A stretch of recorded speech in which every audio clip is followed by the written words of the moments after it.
हमारे मराठा भाइयों से मैं कहना चाहूंगा कि छत्रपति शिवाजी महाराज के सदुद्दीन ओवैसी बहुत इज्जत करता था, है और रहेगा इंशाअल्लाह ताला। छत्रपति शिवाजी महाराज जब कल्याण को फतह किए तो कल्याण के नवाब की बहू उनके सामने लाई गई थी, तो शिवाजी महाराज ने कहा कि ये मेरी बहू की तरह है और उसको इज्जत के साथ वापस भिजा दिया कि राजा का बेटा और दलित का बेटा बराबर एक कुर्सी पर बैठकर अपने मुकद्दर के फैसले करेंगे। हमारे मराठा भाइयों से मैं कहना चाहूंगा कि छत्रपति शिवाजी महाराज के सदुद्दीन ओवैसी बहुत इज्जत करता था, है और रहेगा इंशाअल्लाह ताला। क्यों करता था? क्योंकि छत्रपति शिवाजी महाराज मुसलमानों के खिलाफ नहीं थे। ये बीजेपी का झूठा प्रोपेगेंडा है।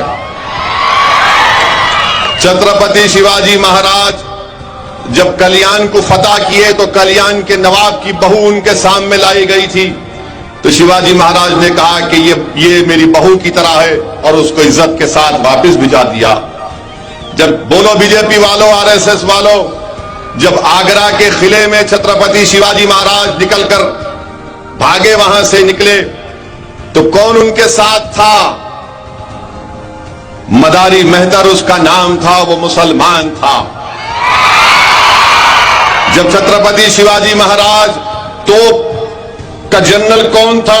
उसका नाम बताओ। इब्राहिम खान उसका नाम था। और बीजेपी वाले बताओ कि शिवाजी महाराज के पास जो पूरा लॉ का ऑफिसर था, लॉ मिनिस्टर था, कौन था? काजी हैदर उनका नाम था।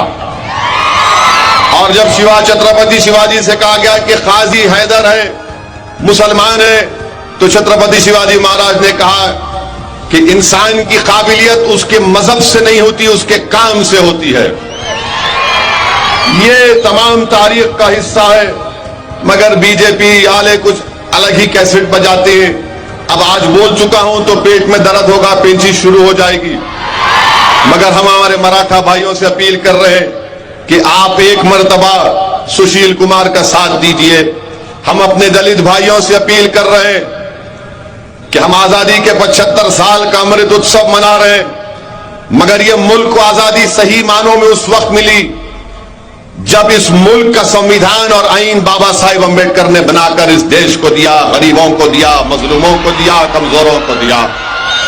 अगर संविधान अम्बेडकर नहीं बनाते तो कमजोर हमेशा कमजोर होता और हिकारत की नजर से उसे देखा जाता। संविधान बना तो अम्बेडकर के संविधान ने पूरे भारत में ऐलान कर दिया कि राजा का बेटा और दलित का बेटा बराबर एक कुर्सी पर बैठकर अपने मुकद्दर के फैसले करेंगे।